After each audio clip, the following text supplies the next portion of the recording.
Sábado 4 de abril de 2020. Lectura del Santo Evangelio según San Juan. En aquel tiempo, muchos judíos que habían venido a casa de María, al ver lo que había hecho Jesús, creyeron en él. Pero algunos acudieron a los fariseos y les contaron lo que había hecho Jesús. Los sumos sacerdotes y los fariseos convocaron al Sanedrín y dijeron: ¿Qué hacemos? Este hombre hace muchos signos. Si lo dejamos seguir, todos creerán en él, y vendrán los romanos y nos destruirán el lugar santo y la nación. Uno de ellos, Caifás, que era sumo sacerdote aquel año, les dijo: Vosotros no entendéis ni palabra, no comprendéis que os conviene que uno muera por el pueblo y que no perezca la nación entera. Esto no lo dijo por propio impulso, sino que, por ser sumo sacerdote aquel año, habló proféticamente, anunciando que Jesús iba a morir por la nación, y no solo por la nación, sino también para reunir a los hijos de Dios dispersos. Y aquel día decidieron darle muerte. Por eso Jesús ya no andaba públicamente entre los judíos, sino que se retiró a la región vecina al desierto, a una ciudad llamada Efraín, y pasaba allí el tiempo con los discípulos. Se acercaba la Pascua de los judíos, y muchos de aquella región subían a Jerusalén antes de la Pascua para purificarse. Buscaban a Jesús y estando en el templo se preguntaban: ¿qué os parece? ¿Vendrá a la fiesta? Los sumos sacerdotes y fariseos habían mandado que el que se enterase de dónde estaba les avisara para prenderlo. Palabra del Señor. Leemos la homilía del Padre Roque Huesas. El texto que acabamos de escuchar nos sitúa en los días cercanos a la Pascua de los judíos, a la Semana Santa de nuestro Señor.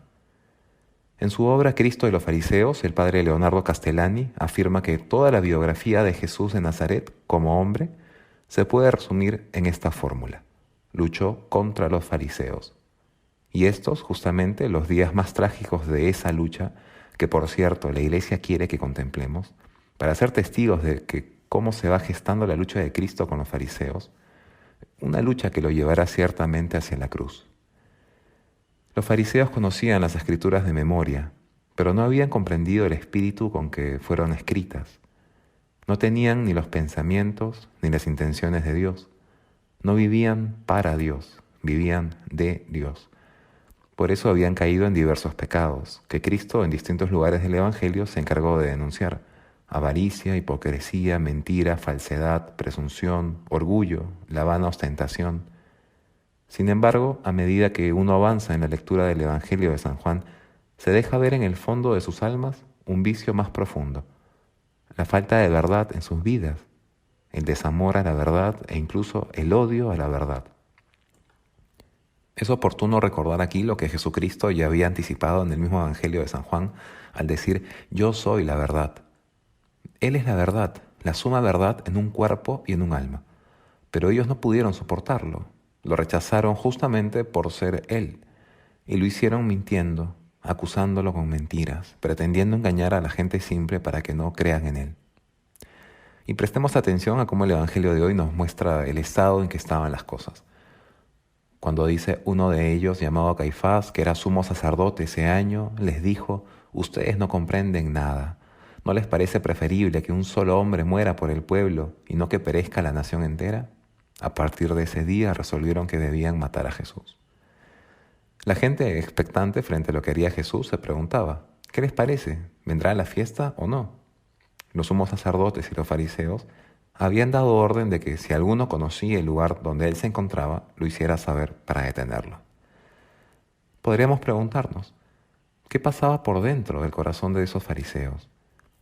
Para que entendamos lo que pasaba por dentro de esos corazones, les propongo que recordemos aquel pasaje del libro de la sabiduría, escrito cientos de años antes de la venida de Cristo, que dice: tendamos trampas al justo porque nos molesta y se opone a nuestra manera de obrar, nos echa en cara las transgresiones a la ley y nos reprocha las faltas contra la enseñanza recibida.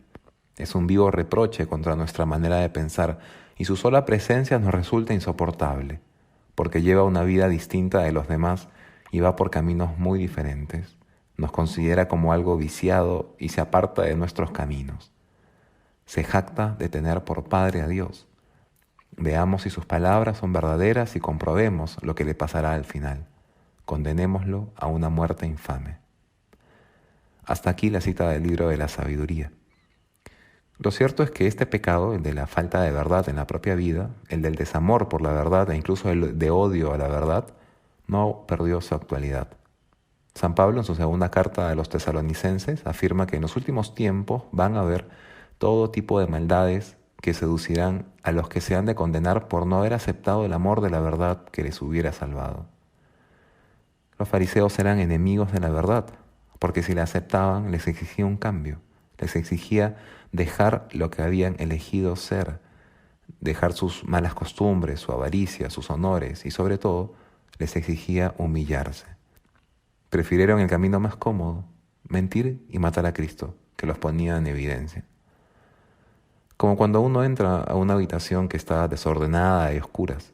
Si uno enciende la luz, el desorden queda en evidencia, ante lo cual hay dos opciones: ordenar lo que está desordenado o simplemente apagar la luz, para que el desorden no quede en evidencia.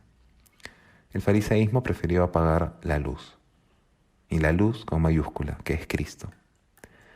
No es casualidad que en nuestras iglesias vemos que junto al altar y junto al sagrario está el signo de luz, porque tanto en el altar como en el sagrario se halla Cristo, que ilumina nuestras almas con su verdad. El libro de la sabiduría que recién citábamos termina diciendo lo siguiente: así razonan ellos, pero se equivocan, porque su malicia los ha enceguecido. No conocen los secretos de Dios, no esperan retribución por la santidad ni valoran la recompensa de las almas puras. Qué dicha tan grande si al final de los tiempos, en el libro de la sabiduría de la humanidad, nos encontráramos contados entre aquellas almas que el libro de la sabiduría llama puras. Es decir, almas que no quieren parecerse a las de los fariseos, almas que no quieren matar lo que hay de Dios dentro de ellas, sino que lo quieren vivo y reinando en ellas como su Señor, un Señor que las guía con su luz y su verdad. Que esta sea la gracia que pidamos hoy a nuestro Dios por intercesión de la Virgen Santísima.